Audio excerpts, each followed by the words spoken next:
Hello guys, कैसे हैं आप लोग। आशा अच्छे होंगे, आप लोगों की पढ़ाई अच्छी चली होगी। आप सब लोगों का एक बार फिर से अपने ऑनलाइन प्रयाग एकेडमी में बहुत बहुत स्वागत करते हैं। जैसा कि आप लोग जानते हैं, हम लोग उत्तराखंड लोक सेवा आयोग द्वारा आयोजित की जाने वाली ईओ, सैनिटरी इंस्पेक्टर आदि से संबंधित हिंदी जो परीक्षाएं होनी है, उससे हिंदी सिलेबस के अंतर्गत, हिंदी पाठ्यक्रम के अंतर्गत आने वाले जो चैप्टर हैं उनसे संबंधित एमसीक्यू प्रश्नावली कर रहे थे। तो आज हम करेंगे वर्णमाला संबंधित। आप समझ लीजिए 15 प्रश्न इन्हीं से आने हैं। तो लगभग इसमें 60-70 प्रश्न होंगे और इससे काफ़ी आने की संभावना है। नहीं प्रश्न ये रिपीट होंगे, तो इनसे काफ़ी कुछ क्या हो जाएगा, आप लोगों को क्लियर हो जाएगा। ठीक है, तो चलिए शुरुआत करते हैं। शुरुआत करने इससे पहले आप लोगों से रिक्वेस्ट है कि अभी तक चैनल को सब्सक्राइब नहीं किया तो प्लीज़ सब्सक्राइब कर लीजिए और अपने ग्रुप्स में शेयर कर दीजिए। ठीक है, हम लोगों का प्रयास अच्छा लग रहा हो तो लाइक ज़रूर कीजिए, अच्छा न लग रहा हो तो डिसलाइक भी ज़रूर करिए। ठीक है, तो जिससे हम लोगों को ये पता चले कि वैसे कोशिश तो लगातार हम कर रहे हैं कि आपको अच्छा से अच्छा कंटेंट दें। ठीक है, और अच्छा से अच्छा जो है आपको प्रश्न वगैरह ये नहीं देने की अच्छी कोशिश करते हैं। चलिए शुरुआत करते हैं। पहला प्रश्न है, लिपि चिन्हों के क्रमबद्ध समूह को क्या कहा जाता है। ठीक है, तो लिपि चिन्हों के, ध्यान दीजिएगा, लिपि चिन्हों के क्रमबद्ध, और लिपि चिन्ह किनके होती हैं, वो होती है जो लिपि, लिपि का मतलब जिसमें लिखा जाता है, तो लिखा जाता है तो उसे वर्तनी नहीं कहा जाता है।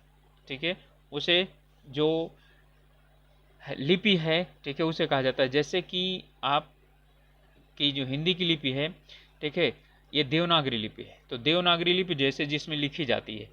ठीक है, एक तो ध्वनि होता है और ध्वनि के बाद जिसमें लिखा जाता है, तो लिपि का मतलब लिखा जाना, चिन्हों को लिखा जाना, तो उसे क्या बोला जाता है, उसे वर्णमाला कहा जाता है। कर्ण क्रमबद्ध समूह को, लिपि चिन्हों को वर्ण कहा जाता है। ध्यान दीजिएगा, लिपि चिन्हों को वर्ण कहा जाता है और लिपि चिन्हों के क्रमबद्ध समूह को क्या कहा जाता है, वर्णमाला कहा जाता है। तो कौन सा अमानक वर्ण है, वैसे ये प्रश्न के पूछे जाने की अब संभावना न के बराबर है। ठीक है, तो इसमें जो अमानक जो वर्ण है वो है आपका, इनमें से देखिए, खा भी दिया हुआ है, ठीक है, और धा दिया है, झा दिया है, और क्या दिया है, भा दिया है। ठीक है, तो इसमें जो हमारा अमानक, अमानक का मतलब है कि जो मानक रूप में नहीं लिखा जाता है, तो ये इतना बड़ा जो है ना, ये भी स्वीकृत है, ये भी स्वीकृत है, ये भी स्वीकृत है।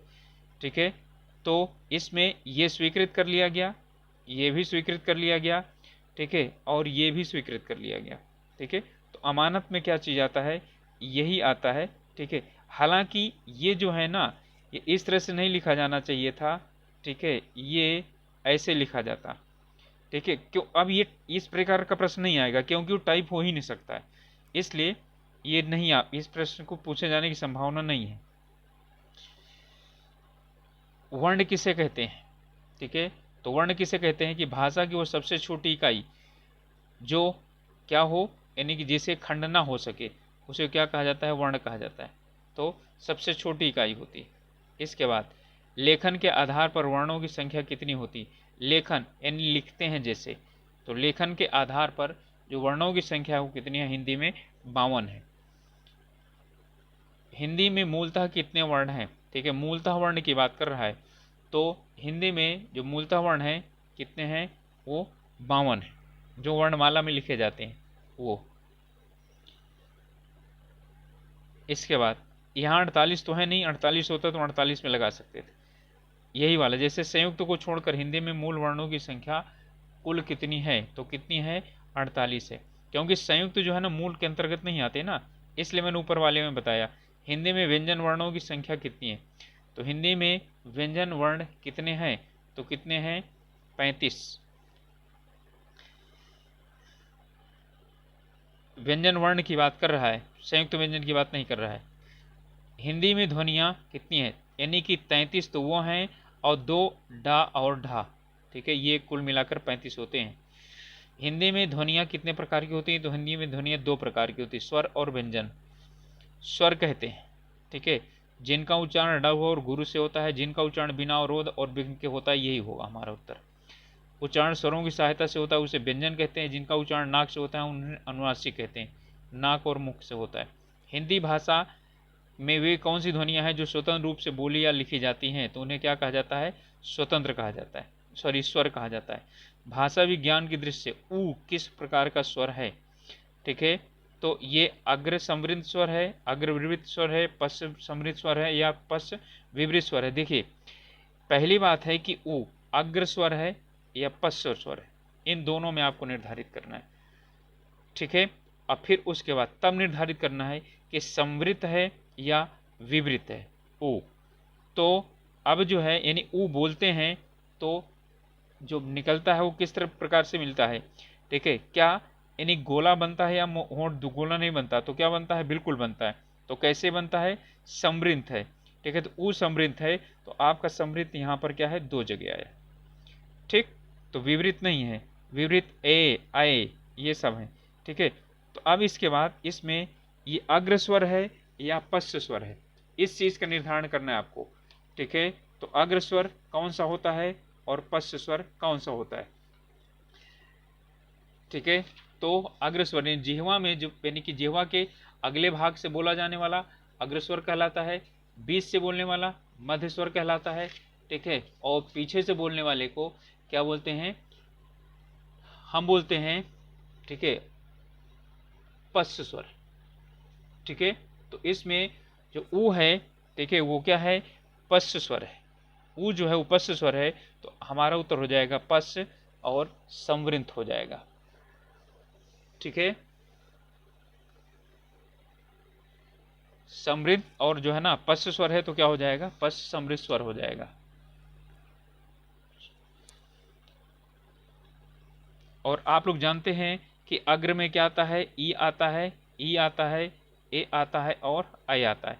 पश्च और मध्य में क्या आता है, आ आता है, ठीक है, और पश्च में आता है बाकी सब, ठीक है, यानी कि ऊ आता है, ऊ आता है, ओ आते हैं जो इससे बने हुए हैं, और औ आता है।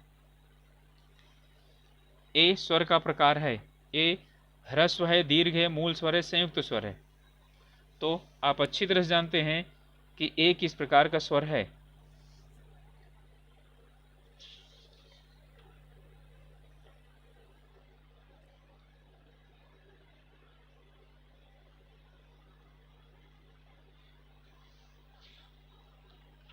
तो ए जो है ये संयुक्त स्वर है, ठीक, ए जो स्वर है वो संयुक्त स्वर है क्योंकि ये आ और ई से बना हुआ है।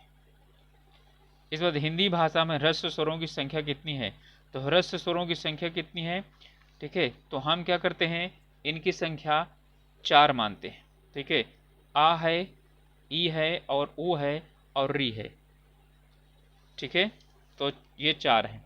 इसके बाद है प्लुस स्वर, इसमें कौन सा है, तो प्लुस स्वर में कौन सा है, ओम नहीं, ओम नहीं, ठीक है, यहाँ पर सही तरीके से लिखा नहीं है, अन्यथा जो है ये यही होना चाहिए, ये इस तरह से होना चाहिए, ये ओम यही वाला होना चाहिए, क्योंकि और तो किसी में है नहीं, ठीक है, ये हो नहीं सकता, ये ओम हो नहीं सकता, ये हो नहीं सकता, यही वाला होगा।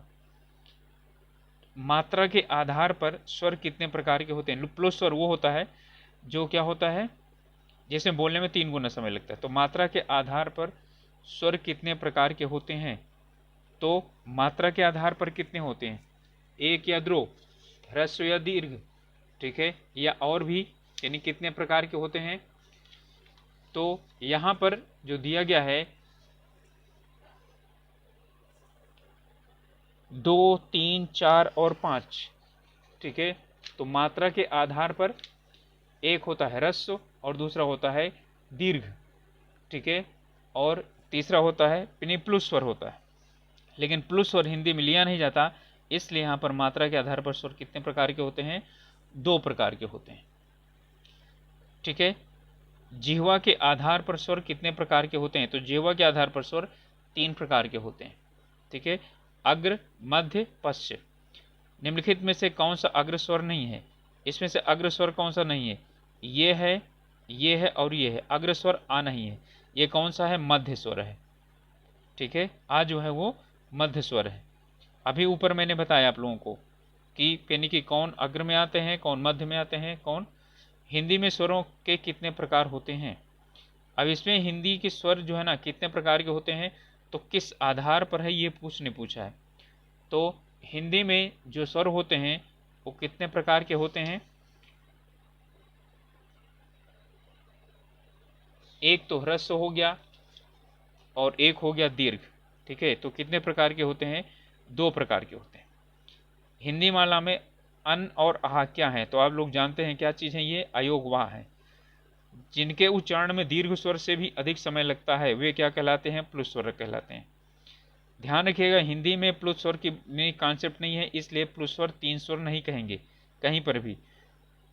निम्नलिखित में से कौन स्वर, कुछ किताबों में दिया रहता है कि 3 प्रकार के होते हैं, इनमें से कौन सा स्वर नहीं है, आ उ ए और ये स्वर नहीं है। ठीक है, तो व्यंजन है च वर्ग का।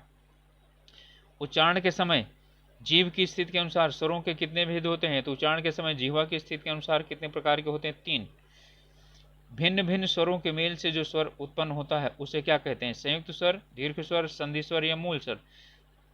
ठीक है, तो उसे किस रूप से जाना जाता है, तो उसे संयुक्त स्वर के नाम जाना जाता है। समान स्वर से मिलकर के दीर्घ स्वर बनता है। ठीक है, और जो संधियों के द्वारा बनते हैं उनको ही तो क्या कहता है, संधि स्वर के ही ये क्या है, याद रखिएगा, संधि स्वर के दीर्घ स्वर और संयुक्त स्वर क्या है, दोनों भाग हैं।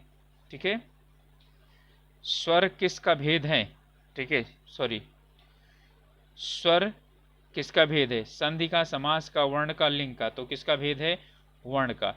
किस शब्द में री का स्वर नहीं है, कृपा, कृष्ण, दृष्टि और रिवाज। ठीक है, इसमें क्या है, इसमें नहीं है रिवाज, क्योंकि री की मात्रा कहाँ पर लगती है, री की मात्रा नीचे लगती है हमेशा। अयोगवाह कहा जाता है। ठीक है, अनुस्वार और विसर्ग को अयोगवाह कहा जाता है। किसको, अन और आह को। अयोगवाह वो होते हैं जो किसी के बिना जुड़े हुए अपना वाहन करते हैं। ठीक है, किशोरी लाल वाजपेयी ने इसको, ठीक है, अयोगवाह इनको कहा है। ए और अ वर्ण क्या कहलाते हैं, ए और अ, ओष्ठ, मूर्धन्य, कंठ, तालव्य या नासिक्य। ठीक, अब देखिए, ए का उच्चारण किससे बनता है, आ से और ई से मिलकर बनता है। आ जो है वो क्या है, वो कंठ है, ई तालु है। ठीक है, तो क्या हो गया, कंठ तालव्य। तो हमारा उत्तर हो जाएगा सी, कौन सा, कंठ तालव्य। वे ध्वनियाँ जो स्वरों की सहायता के बिना उच्चारित नहीं हो सकती क्या कहलाती हैं, उन्हें कहा जाता है व्यंजन। निम्नलिखित में से एक वर्ण अंतस्थ नहीं है, या, रा, लावा अंतस्थ हैं और हा क्या है, ये अंतस्थ नहीं है, यह ऊष्म व्यंजन है। उच्चारण के स्थान के आधार पर, ठीक है, कौन सा विकल्प शुद्ध है, सा जो है दंते है, सा मूर्धन्य है। ठीक है, तो ये आप लोग जानते हैं, ये वाला सा नहीं होता, ये वाला सा मूर्धन्य होता है। ये सा तालव्य है, ये गलत है। ठीक है, ये बदल दीजिए, ये सा तालव्य है और ये सा क्या है, जो है यानी कि मूर्धन्य। और चा कंठ है, कंठ नहीं है, तालव्य है। ठीक है, तो हमारा क्या है, ये सही है। सा जो है दंत है तो इसे दंती सा बोला जाता है। निम्नलिखित में से कौन सा कथन अशुद्ध है, हिंदी में ज्ञा का उच्चारण परंपरा से भिन्न हो गया है, 2 महाप्राण व्यंजनों का उच्चारण एक साथ हो सकता है, बिल्कुल गलत है, ये यही गलत है। विसर्ग कंठ का वर्ण है, ठीक है, नहीं, विसर्ग कंठ का नहीं है, नासिक्य है। ठीक है, जो छा है वो संयुक्त व्यंजन है, ये भी सही है, ये भी सही है, ये भी सही है। 2 महाप्राण व्यंजनों का उच्चारण नहीं हो सकता। ठीक है, इसलिए उनका द्वित नहीं बनता है। ठीक है, तो उनका क्या बनता है, उनका यानी कि उनके पहले वाले का एक अल्पप्राण एक महाप्राण हो जाता है। निम्नलिखित में से कौन सा सही है, अनुस्वार पूर्ण अनुनासिक ध्वनि है, वर्ग का पंचमाक्षर अनुनासिक होता है, अनुनासिक के उच्चारण के दौरान नाक से बहुत कम सांस निकलती है और मुंह से अधिक सांस निकलती है। ठीक है, इनमें सही कौन, यानी कि जिसमें सही कौन सा है। ठीक है, तो इसमें ये वाला गलत है, नाक से ज़्यादा निकलती है, कम नहीं निकलती, और मुंह से कम निकलती है। ठीक है, ये दोनों क्या हैं, सही हैं, तो 1 और 2 बिल्कुल सही हैं। दांत और जीभ के स्पर्श से बोलने वाले वर्ण को क्या कहते हैं, दांत और जीभ के स्पर्श से बोलने वाले जो हैं तो क्या उनको मूर्धन्य कहा जाता है, कंठोस्थ, दंटोस्थ या दंते। ठीक है, तो इन्हें किस नाम से जाना जाता है, इन्हें दंत नाम से जाना जाता है। निम्नलिखित ध्वनियों की दृष्टि विशेषताओं से कौन सा शुद्ध है? चा तालव्य है, ता अल्प्राण है, मा ओष्ठ है, खा महाप्राण है। देखिए इसमें दो दो दिया हुआ है। अब इन दोनों में से जो है, जो भी आपको सही सा लगे, यानी जो आप जानते हैं उसे आप क्या कर लिए, निर्धारित कर लीजिए और फिर अपने आप निर्धारित कर लीजिए कि कौन सा क्या है, सही है या गलत है। ठीक है, तो इसमें सबसे पहले आता है चा, जो है ना तालव्य तो है ही है। ठीक है, अब देख लीजिए महाप्राण है या अल्पप्राण है। ठीक है, और यहाँ पर जो ता है वो दंत है, बिल्कुल सही है। ठीक है, माँ ओष्ठ है, ये भी सही है। ठीक है, खा जो है वो कंठ है, ये भी सही है। अब आपको इसमें से जिनके जिनके नीचे मैंने क्या लगाया है, यानी कि टिक लगा दिया है, ये तो क्या है, बिल्कुल सही है। ये तालव्य है, ठीक है, और ये दंत है, और ये ओष्ठ है, और ये कंठ है। अब इनमें से देख लीजिए, महाप्राण, अल्पप्राण और सघोष इसमें दिया गया है एक, इन्हीं से निर्धारित कर लेना है आपको। ठीक है, तो इनके इन्हें निर्धारित करने में जानते हैं कि महाप्राण जो यानी कि ध्वनियाँ होती हैं वो कौन कौन सी होती हैं। ठीक है, तो दूसरा और चौथा वर्ण क्या होता है, महाप्राण होता है, और पहला, तीसरा और पांचवा अल्प प्राण होता है। तो ये जो है ना, ये क्या है, ये पहला वाला क्या आया, चा, ये महाप्राण लिखा है, तो चा क्या है, अल्प प्राण है, तो हमारा उत्तर क्या हो जाएगा, ए। ठीक है, माँ जो है वो पांचवा है, ये ओष्ठ है, और जो घोषत्व के आधार पर, घोष के आधार पर पहला और दूसरा ये होते हैं अघोष, फिर तीसरा, चौथा और पांचवा सघोष होते हैं, तो ये बिल्कुल सघोष सही है। खा दूसरा है तो महाप्राण है। ठीक है, ता पहला है तो अल्प प्राण है, तो हमारा उत्तर क्या हो जाएगा, ये यानी ए हो जाएगा। फिर से एक बार समझ लीजिए, हमने निर्धारित किसके आधार पर किया है, हमने निर्धारित किया है कि पहला है प्राणत्व के आधार पर, प्राण, तो अल्प प्राण, तो अल्प प्राण होते हैं 1, 3 और कौन 5, और महाप्राण होते हैं कौन, दूसरा और चौथा।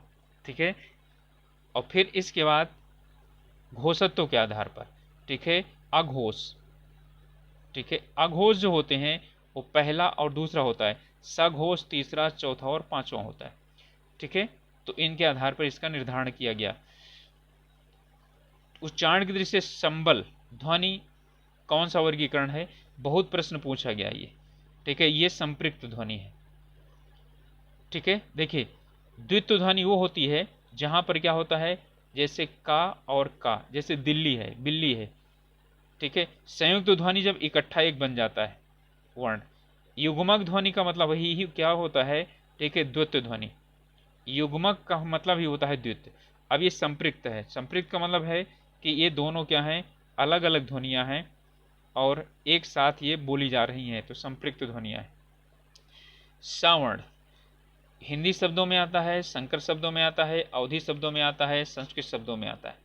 ठीक है, तो जो सावर्ण है, ठीक है, वो हमेशा संस्कृत शब्दों में आता है, इसलिए हमेशा याद रखिए जहां पर भी सा आएगा, चाहे पूरा आए चाहे आधा आए, वो पक्का है क्या, वो जो आपका तद्भव तत्सम है, तो इसमें है तत्सम शब्द होता है। ठीक है, तत्सम शब्द होगा वो। ना वर्ण का उच्चारण स्थान कहाँ पर है, ठीक है, तो ना वर्ण का ता था दा ना, तो दंत भी है और नासिका भी है, तो क्या हो जाएगा हमारा, डी हो जाएगा। इस बार चा छा जा झा या का उच्चारण कहाँ से होता है, तो आप जानते हैं का खा गा कंठ हैं और ये तालव्य हैं। अब अगला प्रश्न है, प्रत्येक वर्ग का दूसरा और चौथा वर्ण क्या कहलाता है, तो दूसरा और चौथा वर्ण अभी अभी मैंने आप लोगों को क्या बताया, ठीक है, वो क्या कहलाता है, महाप्राण। ठीक है, पहला और तीसरा और पांचवा अल्प प्राण। च वर्ग का उच्चारण मुंह के किस भाग से होता है, तो किस भाग से होता है, तालु से होता है। निम्नलिखित में से वर्णों में से पंचम अक्षर कौन सा है, तो पंचम अक्षर कौन सा है, माँ है। ठीक है, चलिए इसके बाद है निम्नलिखित में से संयुक्त व्यंजन है, तो संयुक्त व्यंजन कौन सा है, ये आप लोग जानते हैं, इनमें से महाप्राण व्यंजन कौन से हैं? तो महाप्राण का मतलब क्या हुआ? दूसरा और चौथा। तो दूसरा और चौथा, यहाँ का आया है, यहाँ तीसरा आया है, ठीक है, और यहाँ पर ये दूसरा हो गया, चा छा दूसरा हो गया, टा ठा दूसरा हो गया, ता था दूसरा हो गया, पा फा दूसरा हो गया। तो क्या हो जाएगा? यही हमारा उत्तर हो जाएगा। निम्नलिखित दंतोष ध्वनियां हैं। दंतोष का मतलब दांत और ओष्ठ से बोली जाने वाली, ठीक है। तो दांत और ओंठ से जो बोलने वाली यानी कि ध्वनियां हैं वो कौन सी हैं? यारा, लावा, पा और फा, या वा और फा। तो इसमें जो वा और फा है, ठीक है, वो क्या है? देखिए ये दोनों क्या हैं? सिर्फ यानी ओष्ठ हैं, लेकिन वा जो है ना, वा ये है दंत और दंतोष्ठ ध्वनि है। तो फा भी जो है ना, ये इसके नीचे हलंत यानी वो लगा हुआ है नुक्ता, तो ये वाला जो है ना फा, तो बोली जाती है तो इसमें होंठ की जरूरत पड़ती है। ये फा नहीं है, फा है। तो जो नीचे वाला वो है यानी होंठ, वो क्या करता है? नीचे वाले जो दांतों को स्पर्श करता है इस फा में। इस बात है। हिंदी भाषा में स्पर्श व्यंजनों की संख्या कितनी है? तो कितनी है? 5 5 का समूह 5 है, तो 25 है। निम्न में से वर्ष व्यंजन कौन सा है? ठीक है, तो इसमें से जो वर्ष व्यंजन है वो कौन सा है? ना, ठीक है, ना जो है वो वर्ष व्यंजन है।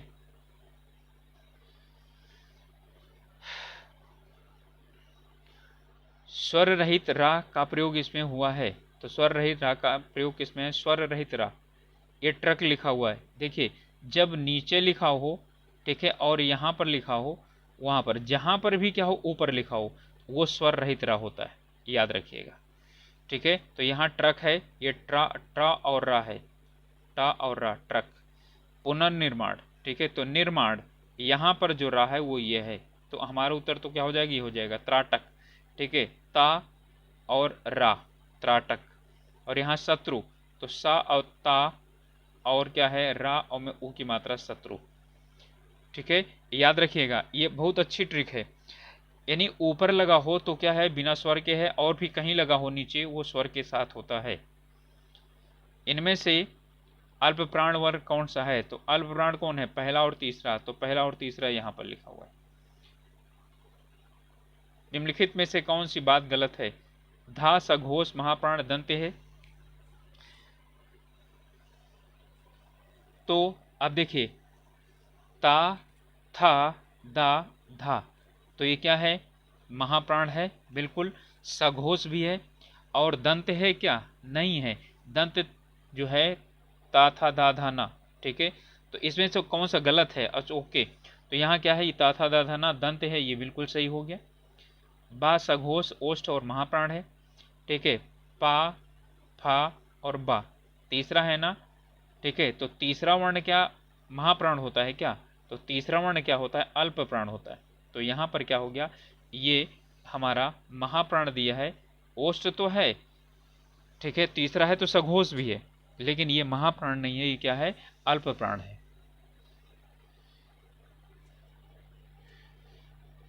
चा देख लीजिए, चा बिल्कुल है, तालब्य है, अल्प प्राण है, अघोष है। खा कंठ है, महाप्राण है और अघोष है, क्योंकि दूसरा है। इनमें से स्वर यंत्रियों के कंपन न हो वे क्या कहलाते हैं? ठीक है, जिनमें बोलने में स्वर यंत्रियों में कंपन न होता है उन्हें घोष कहा जाता है, अघोष या महाप्राण या अल्पप्राण, ठीक है। तो जो है ना, इसमें जो सघोष और अघोष ध्वनियां होती हैं वो कंपन के ही आधार पर है। जिनमें स्वर यंत्रियों में, ठीक है, कंपन नहीं होता है वो अघोष हैं, जिनमें कंपन होता है उन्हें क्या कहा जाता है? ठीक है, सघोष कहा जाता है। जिनमें वायु अधिक निकलती है उन्हें महाप्राण कहा जाता है, जिनमें वायु कम निकलती है उन्हें क्या कहा जाता है? अल्पप्राण कहा जाता है। तो हमारा क्या हो जाएगा? ये सी हो जाएगा। प्रसन्नता में कौन सी ध्वनि है? ठीक है, तो प्रसन्नता में कौन सी ध्वनि है? क्या संयुक्त ध्वनि है, युग्मक है, या कौन सी है? तो बिल्कुल प्रसन्नता युग्मक ध्वनि है। इनमें से कौन सी महाप्राण ध्वनि नहीं है? ठीक है, तो महाप्राण आप लोग जानते हैं, अल्पप्राण और महाप्राण। तो अभी कितनी बार जो है ना इन्हीं हो चुका है। तो अल्पप्राण जो होती है वो कौन सी होती है? 2 और 4। तो ये क्या है हमारा? सॉरी, महाप्राण 2 और 4 होती है, तो ये क्या है? अल्पप्राण है। इसके बाद अघोष वर्ण, इनमें अघोष वर्ण कौन सा है? तो अघोष वर्ण कौन सा होता है? पहला और दूसरा होता है। तो पहला और दूसरा, ओके, तो यहाँ पर आ और आ, जा और, ठीक है, तो ये क्या हो गया? ये सघोष हो गया, हा और सा लिखा हुआ है, ठीक है। तो उसके अनुसार तो ये जो है यानी कि नहीं आते हैं, लेकिन अब जो है ना इसमें अघोष वर्ण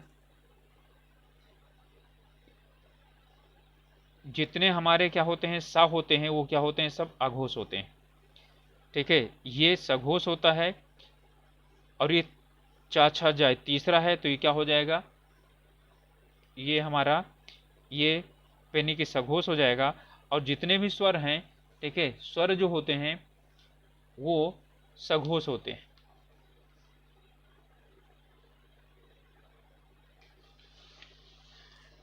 इसके बाद अगला है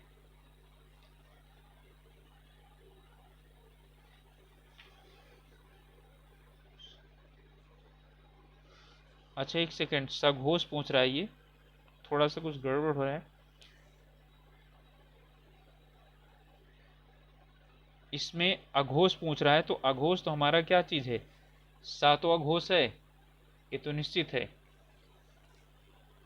और यहां पर आ भी अघोष है,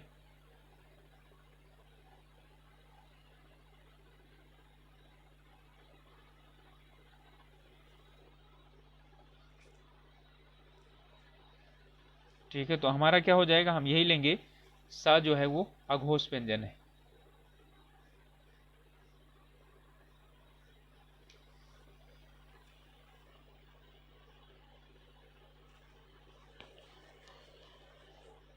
निम्न में से कौन सा उच्छिप्त व्यंजन है? ठीक है, तो उच्छिप्त व्यंजन कौन है? डा और ढा है।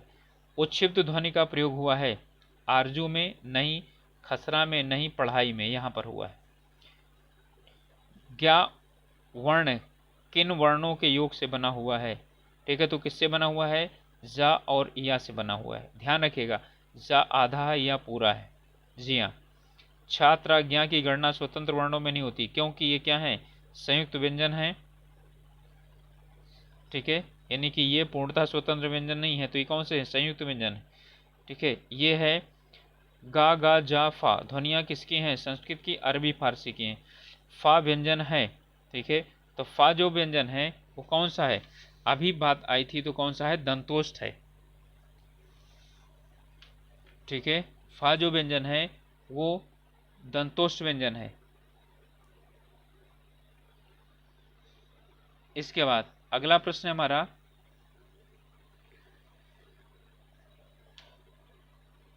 हिंदी शब्दकोश में छा का क्रम किसके बाद आएगा? तो जो छा है ना वो का से मिल करके बना हुआ है, तो का के बाद आता है, तो ये क्या होता है? का के बाद आता है, ठीक है। तो ये जो संयुक्त व्यंजन है का के बाद इसका यानी कि निर्माण हुआ है, इसलिए ये का के बाद इसका नंबर आएगा। इसी तरह से त्रा की बात करें तो ता के बाद आएगा, वो ता और रा होता है, ठीक है। और ज्ञा की बात करेंगे तो क्या हो जाएगा? वो जा के बाद आएगा, ठीक है। जा के बाद, और यानी का के बाद आएगा लेकिन खा के पहले आएगा। शब्दकोश में श्रद्धा शब्द यानी किससे पहले आएगा? तो आप लोग जानते हैं ये इससे मिलकर बना हुआ है। श्रद्धा जो है ना, सा यानी श्रा जो है ना, ये सा से और रा से मिलकर बना हुआ है, ठीक है। तो क्या हो जाएगा? इसके बाद आएगा। तो अब इसमें दिया हुआ ना, ध्यान दीजिएगा, यहाँ शासन दिया है, शौर्य दिया है, श्याम दिया है और श्रमिक दिया है, ठीक है। तो किसके पहले आएगा? ये इसकी बात कर रहा है, तो किसके पहले आएगा? श्रमिक के पहले आएगा, ठीक है। बाद किसके आएगा? श्याम के बाद आएगा, ठीक है, क्योंकि या के बाद रा आता है, तो श्याम, तो सा और या और मा। तो गाइज ये थे प्रश्न, 61 प्रश्न लगभग थे, ठीक है, लगभग क्या पूरे हैं। और अभी तक आप लोगों ने चैनल को सब्सक्राइब नहीं किया है तो प्लीज़ सब्सक्राइब करिएगा। साथ ही साथ यदि आप चाहें तो अपने ग्रुप्स में शेयर कर सकते हैं, जिससे कि और भी लोग इससे पेनी कोई फ़ायदा उठा सकते हैं तो उठा सकते हैं। और ये ईओ परीक्षा में इससे 15 प्रश्न यानी आएंगे, 15 नंबर का प्रश्न आएगा। सैनिटरी इंस्पेक्टर में भी, जिसमें 100 नंबर का जहाँ पर भी आ रहा है, दोनों में 15 प्रश्न इसी से आएंगे। ठीक है, तो आप लोग इसे 2-3 बार देख लीजिए, आराम से आप लोगों को समझ में आ जाएगा। मिलेंगे अगले वीडियो में, तब तक के लिए आप लोग अपने स्वास्थ्य का ध्यान रखिए, पढ़ाई कीजिए। Okay, all the best.